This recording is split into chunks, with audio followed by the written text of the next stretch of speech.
Assalamualaikum warahmatullahi wabarakatuh. Kembali lagi di channel Radio Horor. Untuk kisah kali ini masih ada sebuah cerita dari tulisannya Lentera Merah. Dan untuk kisah yang akan saya bawakan kali ini, sebuah kisah yang berjudul Sesajen di Pura Gunung Tua. Sebelum kita lanjut ke ceritanya, tekan dulu tombol like video ini dan jangan lupa tekan juga tombol subscribe channel ini. Nyalakan juga lonceng notifikasinya agar tidak ketinggalan cerita-cerita lainnya. Dan seperti apa untuk kisah kali ini? Langsung saja kita masuk ke ceritanya.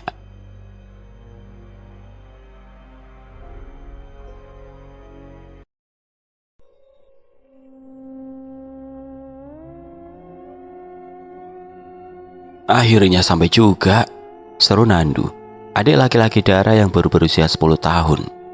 Ia melompat-lompat kecil sambil menarik koper kuning bergambar karakter kartun saat mereka sampai di Bandara Ngurah Rai, Bali. "Jangan loncat-loncat terus Nandu, nanti bisa keseleo nanti," tegur sang ibu dengan nada lembut, meski senyum tidak pernah lepas dari wajahnya. Ayah mereka menepuk bahu Nandu ringan. "Biarin aja Ma, anak-anak memang begitu.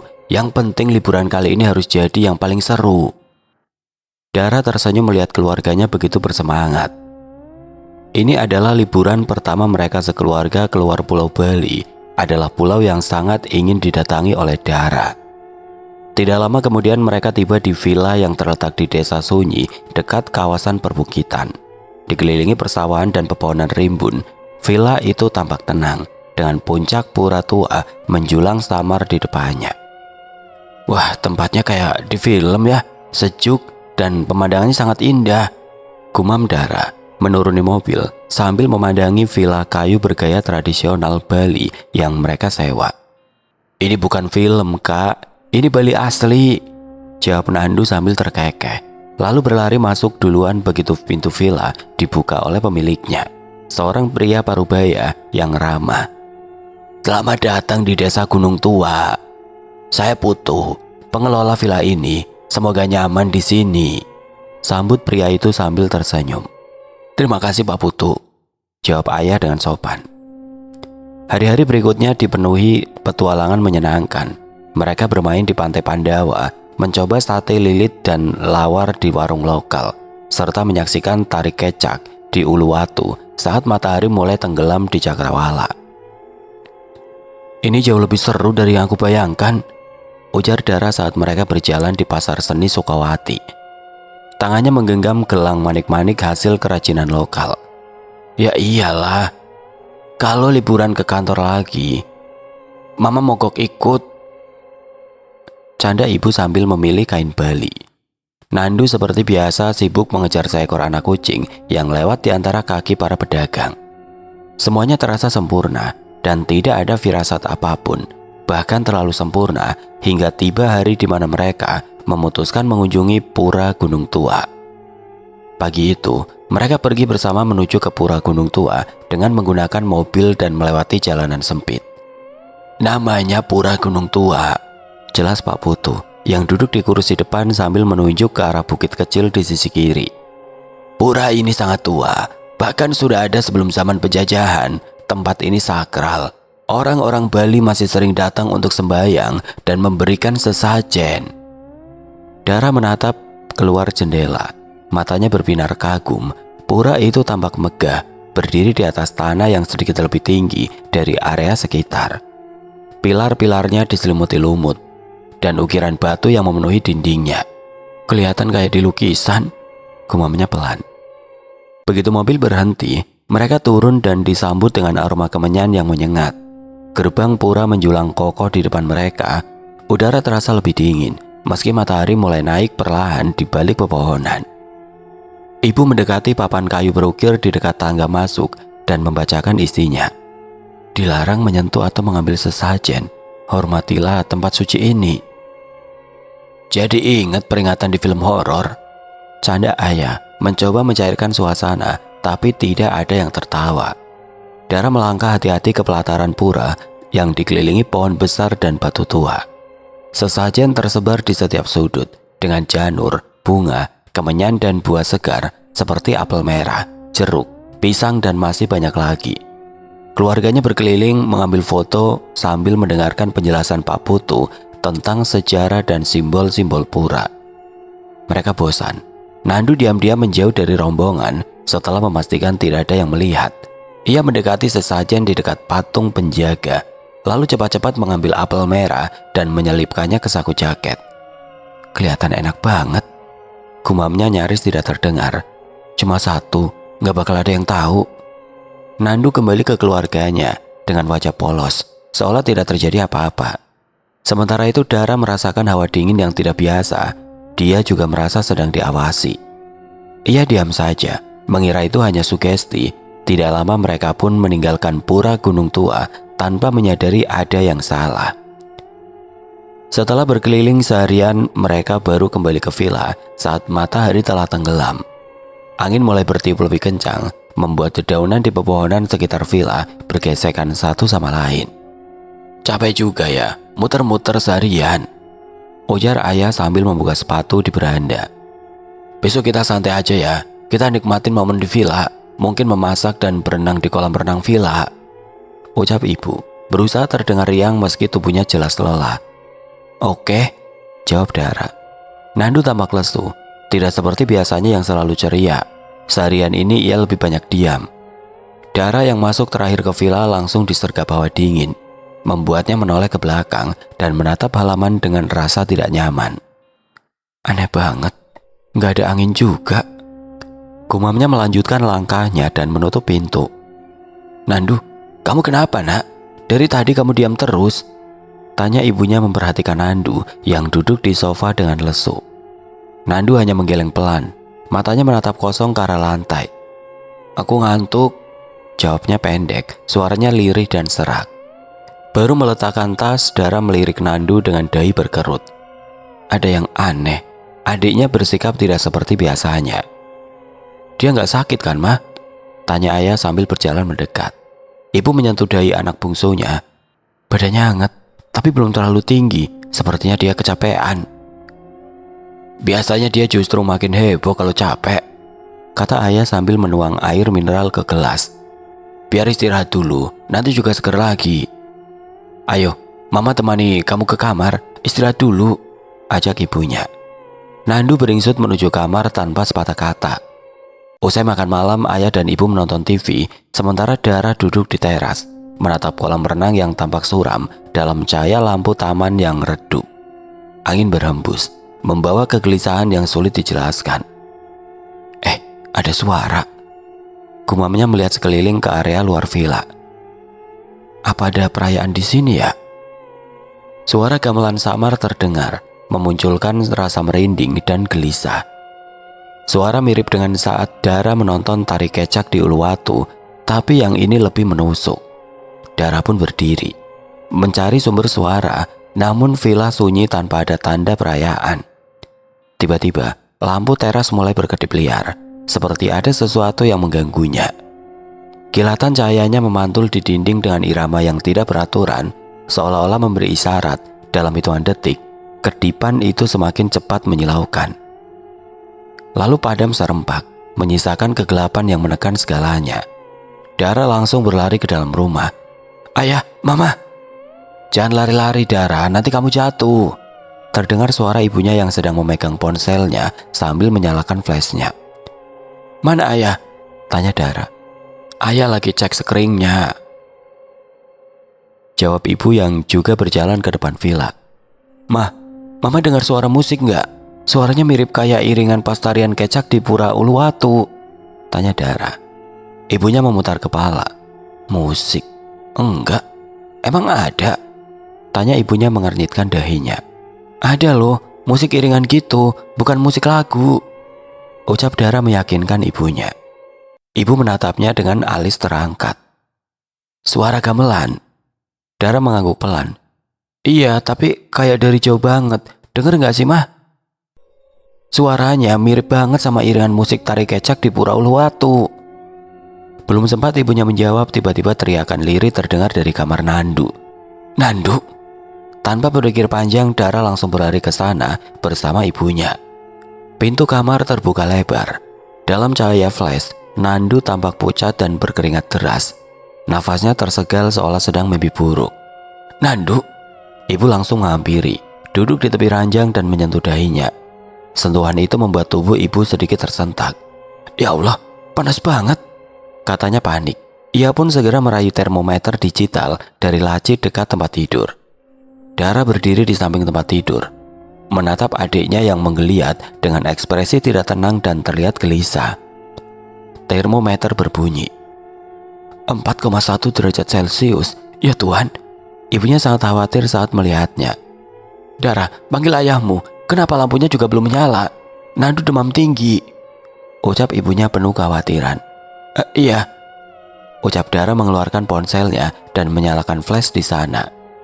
Ini gak normal. Panas banget. Bisa kejang anak sekecil dia," bisik ibu. Suaranya gemetar. Ayah, cepat ke sini." Dara melangkah cepat ke ruang tengah yang gelap. Cahaya ponselnya menyorot perabotan villa yang tampak asing. Suara gamelan masih terdengar samar, semakin dekat, membuat bulu kuduknya meremang. Dara mengarahkan cahaya ponselnya ke lorong dapur yang sempit dan sunyi. Jantungnya berpacu saat sosok tinggi muncul di ujung lorong, membuat tubuhnya gemetar hebat. Di ujung lorong berdiri sosok raksasa menjulang, hampir menyentuh langit-langit. Rambut kusut menggantung seperti bulu binatang, dan topeng kayu tua di wajahnya menampakkan mata merah menyala, serta taring panjang yang mencuat keluar dari mulutnya. Udara di sekitarnya terasa menekan, mencekik. Dara mengenal sosok itu sebagai Barong. Tubuhnya membeku, suaranya hilang dari tenggorokannya saat dia ingin berteriak. Tangannya gemetar hebat. Sinar ponselnya bergerak tidak stabil. Keringat dingin mengalir deras. Tubuhnya tidak mampu bergerak, hanya bisa menatap ketakutan. Cetak. Lampu menyala terang di sana, membuat Dara sadar dari keterpakuannya. Dia melihat sekeliling ruangan dan tidak melihat apapun, baik di lorong tadi maupun di semua sisi ruangan. Dia tidak melihat apapun. Gadis itu menyeka keringat dingin di pelipisnya dengan rasa takut sekaligus bingung. Makhluk apa tadi? "Dara!" panggil ayahnya, membuat Dara menolehkan kepalanya ke sumber suara. "Ayah, kenapa kamu di situ?" Itu. Belum sempat Dara menjawab, sebuah teriakan dari dalam kamar Nandu kembali terdengar, membuat ayah dan Dara bergegas pergi ke sana. Teriakan lirih Nandu menggema. Dara dan ayah berlari ke kamar, nafasnya memburu. Di dalam ibu terduduk panik di tepi ranjang, wajahnya basah keringat. Menggenggam erat tangan Nandu yang menggigil hebat. "Ayah, cepat, dia kejang," seru ibu dengan suara bergetar. Ayah segera menopang tubuh Nandu yang menggeliat hebat, matanya melotot kosong, bola matanya terbalik ke atas. Dari bibirnya keluar gumaman asing dengan suara berat dan menyeramkan, bukan lagi suara Nandu. "Buah suci, sing keneng, baliang. Tubuh Nandu bergetar hebat seperti tersengat listrik. Dara berdiri mematung di ambang pintu, masih terbayang sosok Barong tadi. Sedangkan ibu menangis, berusaha menenangkan Nandu meski diliputi ketakutan. "Nandu, sayang, sadarlah, buka mata kamu sayang," bisiknya panik, mengusap kepala anaknya yang basah oleh keringat. Ayah menggenggam ponsel mencoba menghubungi nomor darurat, tapi layar ponselnya tetap menunjukkan tidak ada sinyal. "Sinyalnya mati terus dari tadi," desis ayah, menahan amarah yang bercampur ketakutan. "Kita harus bawa dia keluar dari sini sekarang." Dara melangkah masuk, nafas Nandu memburu. Tubuhnya panas. Suasana kamar terasa sesak dan menekan, seolah ada sesuatu yang tidak terlihat memenuhi ruangan. Cetek. Tiba-tiba semua lampu villa kembali padam dan gelap total. Hanya cahaya dari ponsel Dara dan ayah yang menyinari wajah-wajah mereka yang ketakutan. Terdengar suara gemeretak dari luar, seperti ranting yang diinjak, ditambah suara gamelan yang kembali terdengar. Kali ini bukan hanya Dara yang mendengar, tetapi semua orang mendengar suara itu. "Suara gamelan," ucap ayah. Irama gamelan itu tidak harmoni, tapi berantakan, kacau, dan terdengar seperti nyanyian kemarahan. "Dara, tutup pintunya," bisik ibu. Suaranya nyaris tidak terdengar. Dara menoleh ke arah pintu kamar yang masih terbuka sedikit, memperlihatkan lorong gelap di luar. Dengan tangan gemetar, ia perlahan berjalan ke pintu, tapi sebelum ia sempat meraih gagang pintu, Ada sosok yang berdiri di ujung lorong. Kali ini bukan Barong seperti sebelumnya, tapi lebih ramping, tinggi, dan berambut panjang menjuntai hingga ke lantai. Sosok itu berdiri diam dengan kain panjang yang lusuh dan compang-camping melilit tubuhnya. Kepalanya tertunduk, wajahnya tidak terlihat. "Mah!" Tubuh Dara bergetar dan mematung di tempatnya. "Ada apa, Dara? Cepat tutup pintunya." Ibu segera menutup pintu dengan keras. "Dara, sadarlah!" Ibu menepuk pundak Dara yang melotot kaku di tempatnya. Dara sadar dari keterpakuannya dan menatap ibunya dengan sorot mata ketakutan. "Ada seseorang di luar sana, Mah." "Apa maksudmu, Dara?" Tanya ibu berusaha tenang walau sebenarnya jantungnya sudah berdebar sangat kencang. Tadi aku lihat sosok Barong dan barusan yang aku lihat sosok Leak, Mah. Matanya merah." Tangis Dara penuh ketakutan. "Jangan bicara yang aneh-aneh, Dara," tegur ayah. "Kamu hanya berhalusinasi, Dara. Tidak ada yang seperti itu. Kamu hanya terbayang-bayang karena kemarin kita menonton pementasan," tegur ibu dengan tenang. Kilatan petir yang menyala bersama dengan gemuruh di atas langit mengagetkan mereka semua. Hujan turun dengan sangat derasnya bersamaan dengan kilatan petir. Kilatan petir menyambar langit, menerangi sesaat seluruh isi villa yang gelap gulita. Dalam sekejap itu pula, bayangan-bayangan pepohonan di luar villa tampak menari-nari di dinding, membentuk siluet-siluet menyeramkan. Suara gemuruh menggelegar, air hujan turun dengan deras, menghantam atap villa seperti ribuan ketukan marah. Dara menutup telinganya dan menunduk, tubuhnya bergetar hebat, dan saat itu juga tangisnya pecah. "Itu bukan halusinasi, Mah. Sumpah, aku lihat sendiri. Barong itu berdiri di lorong ke arah dapur, matanya merah. Dan yang barusan itu bukan manusia. Bukan. Wajahnya menakutkan dan sangat mirip dengan sosok yang aku tonton kemarin. Itu Leak," isaknya dengan suara tercekat. Ibu berusaha memeluk Dara meski tubuhnya sendiri gemetar. "Dara sayang, dengarkan Mama. Itu pasti cuma bayangan. Kita semua lelah. Kita juga sedang panik karena Nandu sakit," ucap ibu menenangkan Dara. "Tenang ya, semua akan baik-baik saja. Lampunya mati karena sedang hujan deras." Dara melepaskan pelukannya. "Enggak, Mah, itu bukan halusinasi. Aku yakin banget kalau itu nyata." Dara masih bersikeras. Tangisnya semakin keras membuat Nandu yang terbaring gelisah ikut mengerang pelan. Ayah berdiri dan berjalan ke jendela, menyingkap tirai sedikit, tapi yang terlihat hanya air hujan yang menutupi seluruh halaman luar villa. Semua gelap, tidak terlihat apapun selain bayangan pohon yang terhuyung diterpa angin. "Listrik padam, sinyal gak ada. Kita gak bisa hubungi siapapun dalam kondisi seperti ini," gumam ayah dengan rahang mengeras. "Lalu kita harus bagaimana?" Suara ibu lirih, mulai kehilangan ketenangan. "Bertahan sampai pagi. Kalau hujan reda, kita cari bantuan. Yang penting sekarang jangan panik. Kita semua harus tetap bersama," kata ayah, meski nada suaranya sendiri terdengar jelas sedang menahan ketakutan. "Dan tetap kompres Nandu, supaya demamnya turun." Pukul 02.13 dini hari, hujan mulai reda, tapi suasana kamar tetap mencekam. Nandu terbaring lemas. Tubuhnya panas dan berkeringat. Ayah terus mengecek ponsel tanpa sinyal, sementara ibu mengganti kompres sambil menatap anaknya dengan mata sembab. Dara tertidur di kasur sebelah. Tiba-tiba dari arah kamar mandi terdengar suara tangisan lirih. Bukan suara air, bukan juga suara Dara. "Ayah, apa kamu mendengar suara wanita nangis?" tanya ibu. "Suara tangis?" tanya ayah terdiam dan berusaha mendengar apa yang dikatakan istrinya. "Tidak ada suara nangis, Ma. Kamu kelelahan. Tidurlah, biar ayah yang berjaga," ujar ayah menenangkan istrinya. Ampuni aku." Ibu menegakkan tubuhnya dan menatap suaminya dengan tatapan bingung dan terkejut. "Kamu dengar itu kan?" tanya ibu, dan kali ini ayah diam. Dia juga mendengarnya kali ini karena suaranya cukup keras. Suara isakan itu semakin jelas, tangisan seorang perempuan yang pelan dan parau. Ampuni aku." Ayah dan ibu saling berpandangan. Ayah bangkit perlahan dari kursinya, pandangannya tertuju ke arah kamar mandi, tempat suara itu berasal. "Diam di sini, aku periksa," kata ayah pelan, mencoba untuk tegar. Ibu mengangguk tapi jemarinya meremas selimut dengan keras.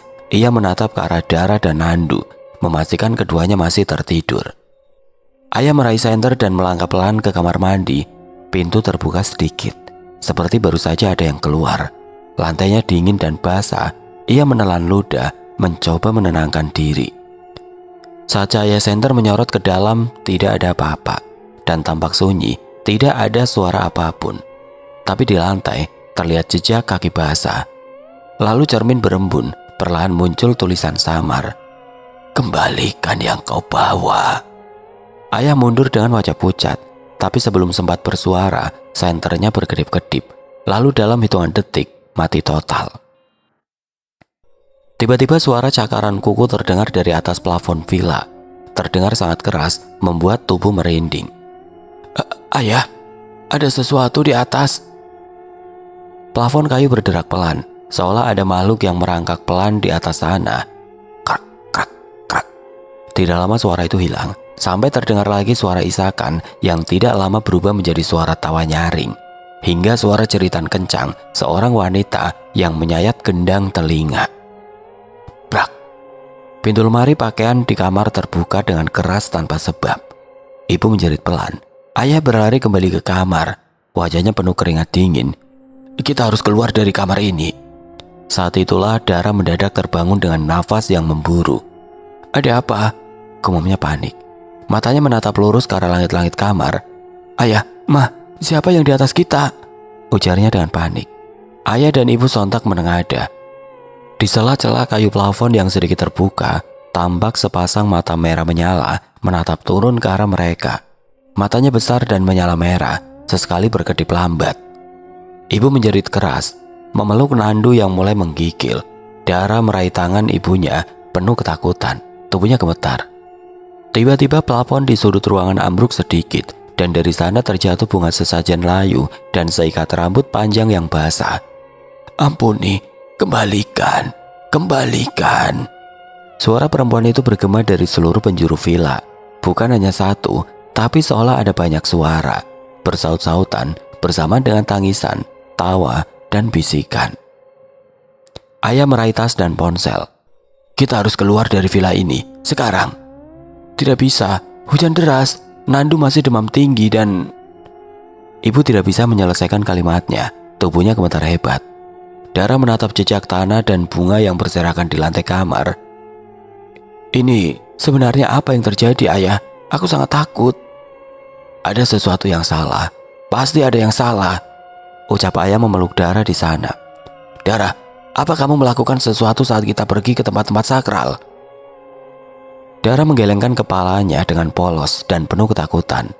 "Aku tidak melakukan apapun, Ayah. Aku juga tidak menyentuh apapun." Kemudian ayah dan ibu menoleh ke arah Nandu yang pucat. Matanya masih terpejam, namun bibirnya bergerak, seolah ia sedang menggumamkan sesuatu, pelan dan menggunakan bahasa yang tidak dimengerti. Ibu mendekat, menunduk untuk mendengarkan. "Anga, Sari, Nira, Baliang, buah puniki." Ibu mundur perlahan. Itu bahasa Bali. Aku pernah dengar waktu Pak Putu memimpin doa di pura." Saat itu pula lampu villa menyala terang, tapi bukan cahaya normal, melainkan cahaya berwarna merah kejinggaan. Dan di dinding kamar ada bayangan muncul. Bayangan Barong, bayangan Leak dan sosok perempuan tanpa wajah yang terus mendekat. Mereka semua berdiri ketakutan saling berpelukan. Tanpa pikir panjang, ayah langsung menggendong Nandu. "Kita harus cari Pak Putu sekarang." Ayah langsung menggendong tubuh mungil Nandu yang menggigil dan berkeringat dingin. Wajah bocah itu pucat pasi, nafasnya berat, dan matanya tetap tertutup meski bibirnya terus berkomat kamit. "Cepat!" seru ayah. Suara panik namun tegas. Ia menoleh ke arah ibu dan Dara yang masih berdiri terpaku di dekat tempat tidur. Cahaya merah kejinggaan dari lampu villa terus memancar, membuat bayangan-bayangan itu semakin jelas. Di dinding, siluet Barong dengan tubuh raksasa dan bulu menjuntai tampak bergerak. Tapi bukan seperti tari-tarian yang pernah mereka tonton. Sosok itu bergerak liar dan menakutkan. Bayangan Leak yang bermata menyala dan berlidah panjang tampak menari berputar. diikuti sosok perempuan tanpa wajah yang berdiri terpaku menghadap mereka. Tubuhnya melayang pelan ke arah tempat tidur. Kembalikan, kembalikan, kembalikan buah puniki. Dara menjerit menarik tangan ibunya yang masih membeku dalam ketakutan. Brak! Salah satu lampu gantung di lorong jatuh dan pecah di lantai. Kilatan cahaya merahnya menyebar ke segala arah sebelum akhirnya padam. Rumah kembali gelap gulita, menyisakan suara angin dan isak tangis samar dari segala arah. Ayah membuka pintu kamar, seketika itu pula aroma kemenyan menyengat masuk ke dalam kamar, bersamaan dengan hembusan angin dingin yang menampar wajah mereka. Cepat! Teriak ayah. Mereka pun keluar dari kamar, berlarian ke arah pintu utama villa. Dara memeluk lengan ibunya erat-erat, air mata tidak berhenti mengalir di pipinya. Setiap langkah mereka diiringi oleh suara-suara tawa perempuan, suara gamelan yang kacau, dan bayangan hitam yang melintas di dinding. Ketika mereka sampai di pintu depan, ayah mencoba memutar kunci, tapi kuncinya tidak bisa dibuka. Apa-apaan ini? Ayah memutar kunci itu berulang kali, menarik dan mendorong, tapi daun pintu tidak mau terbuka, seperti terkunci rapat dari luar. Tolong! Dara menjerit sambil memukul kaca jendela. Tolong, keluarkan kami! Brak! Tiba-tiba kaca jendela di samping pecah sendiri. Pecahnya berterbangan meski tidak ada benda yang menghantam. Ke belakang, kita bisa keluar lewat dapur, seru ayah cepat. Mereka berlari ke dapur. Di belakang dapur ada pintu kecil menuju taman belakang villa. Ayah menendang pintu itu sekuat tenaga hingga terbuka. Angin dan hujan langsung menyerbuk masuk. Dari jauh di balik pepohonan yang basah muncul kilatan cahaya obor. Ada orang, seru ibu lega. Tolong! Dara menjerit sambil melambai. 3 sosok pria tua berpakaian adat Bali, lengkap dengan udeng dan pakaian putih, berjalan cepat mendekati villa. Di tangan mereka masing-masing ada obor dan kemenyan. Salah satu dari mereka adalah Pak Putu. Pak Putu! Seru ayah, hampir menangis karena lega. Tapi wajah Pak Putu tidak menunjukkan ketenangan. Ia melihat langsung ke arah Nandu yang digendong ayah, lalu ke arah villa, dan raut wajahnya berubah ngeri. Astaga Dewata, kalian sudah menyentuh persembahan suci itu. Pak Putu melangkah cepat. Cepat bawa dia ke Balai Banjar. Kita tidak bisa menyelesaikannya di sini. Yang mengikuti kalian bukan hanya satu. Hujan deras mengguyur saat mereka berlari mengikuti Pak Putu menyusuri jalan setapak licin. Kilat sesekali menyinari pepohonan yang bergoyang mencekam. Dara memeluk lengan ibunya. Tubuhnya gemetar. Nandu menggeliat dalam gendongan ayah, bergumam lirih dalam bahasa asing. Pak Putu menoleh ke belakang, memastikan semua mengikuti. Matanya serius dan wajahnya penuh tekanan. Jangan menoleh ke belakang, jangan bicara sembarangan, dan apapun yang kalian dengar, abaikan saja. Pak Putu, ini semua karena apa? Tanya ayah. Suaranya gemetar di bawah guyuran hujan. Pak Putu tidak menjawab, hanya mempercepat langkah hingga mereka tiba di Balai Banjar tua di perbukitan. Dikelilingi pohon kamboja dan cahaya obor, 3 pria langsung meletakkan kemenyan dan canang, lalu memulai membacakan mantra. Pak Putu mempersilahkan mereka duduk, dan ayah meletakkan Nandu di atas tikar pandan yang telah disediakan. Bocah itu kini menggigil hebat. Kali ini matanya terbuka dan tatapannya kosong. Ibu memeluk Dara erat-erat, penuh ketakutan dan khawatir melihat Nandu di depannya. Pak Putu menatap mereka dalam-dalam, lalu duduk bersila. Pura Gunung Tua adalah tempat yang tidak bisa dikunjungi sembarangan. Sesajen di sana bukan hanya simbol, tapi pengikat, penjaga batas antara dunia kita dan mereka. Ujar Pak Putu membuka suara. Siapa mereka? Tanya ayah pelan, walau ia seperti tahu jawabannya. Pak Putu menoleh pada Nandu, lalu menatap Dara. Anak ini atau salah satu dari kalian pasti telah mengambil sesuatu dari sesajen di Pura Gunung Tua. Dara sontak menoleh ke arah adiknya, kemudian kepada ayah dan ibu. Suasana hening sesaat, hanya suara hujan dan gemuruh jauh di langit. Kami tidak mengambil apapun, Pak Putu. Kami menghormati tempat itu, ucap ayah buru-buru. Nandu tiba-tiba saja tertawa keras di sana, dan suara tawanya bukan suara tawa anak kecil. Suara itu lebih serak, berat dan bergema. Buah puniki, gumam Nandu, masih dengan mata kosong. Rasa manis, darah manis. Ibu menjerit dan memeluk Dara erat. "Nandu, kamu kenapa sebenarnya, Nak?" Pak Putu langsung berdiri, menaburkan beras kuning dan kembang di sekeliling tubuh Nandu, lalu mengayunkan menyan sambil bergumam pelan. "Ini bukan anakmu yang bicara, ini roh penjaga yang marah. Anak kalian mengambil buah dari persembahan Tengapura. Apel merah itu bukan buah biasa, itu umpan pengikat untuk roh penunggu, dan kini roh itu mengikutinya." Ayah mematung, wajahnya pucat. "Ya Tuhan, Nandu.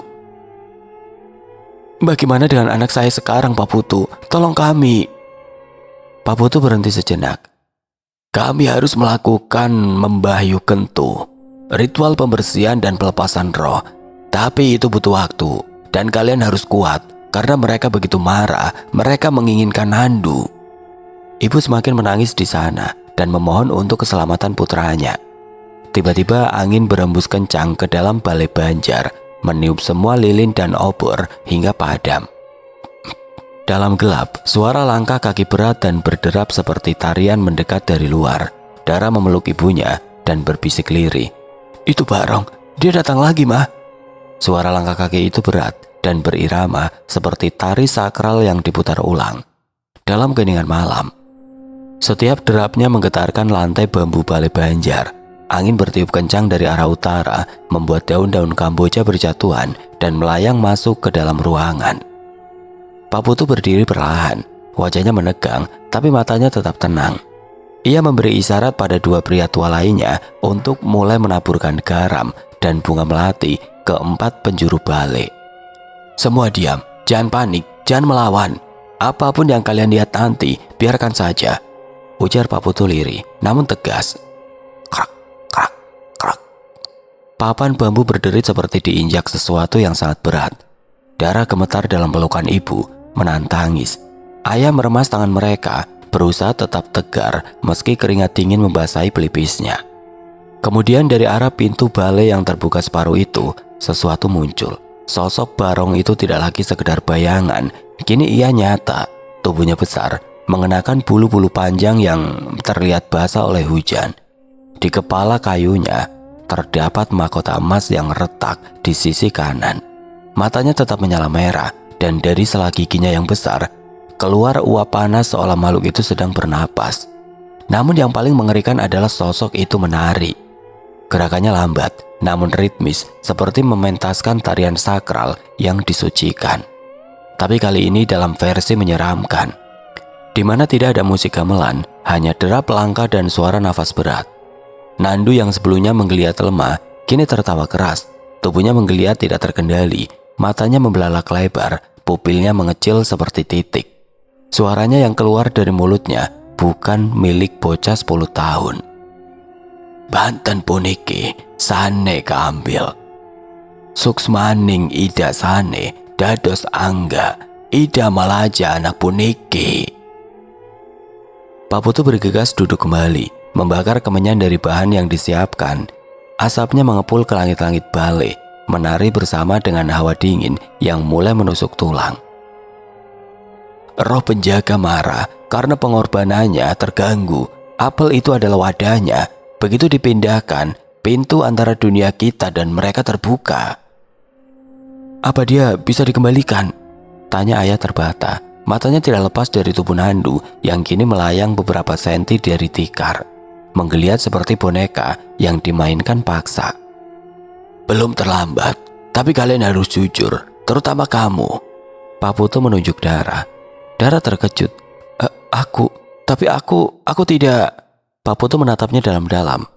"Kamu yang mengetahuinya," ucap Pak Putu. Dara menangis. "Tapi aku tidak ambil apapun, aku tidak."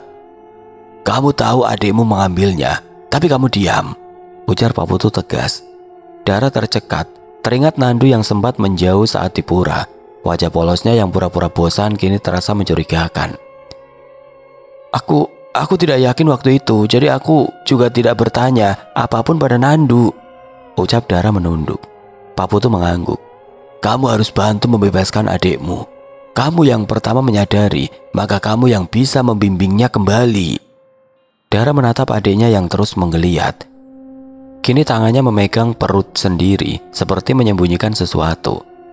Pak Putu meraih kantong kecil dari balik bajunya dan mengeluarkan cermin bulat kecil dan seikat daun tapak Dara.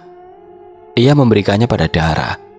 Letakkan ini di dada adikmu dan panggil namanya. Ingatkan dia siapa dirinya, tapi hati-hati. Roh itu akan mencoba membuatmu takut agar kamu menyerah.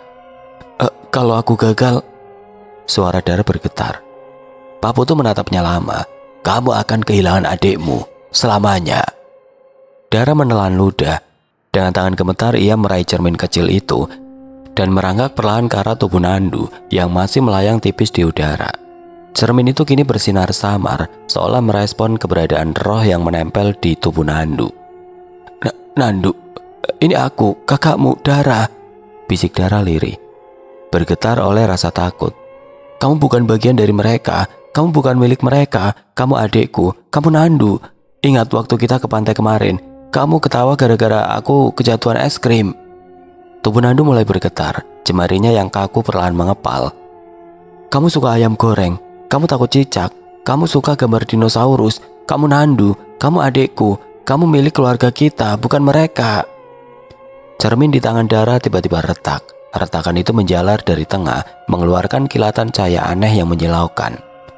Dara menjerit tertahan, dan seketika angin berputar-putar dalam balik, membuat bunga dan sesajen berterbangan. Suara gamelan yang kacau kembali terdengar, dan sosok Leak muncul di atap balik, berdiri di atas tiang seperti kelelawar raksasa.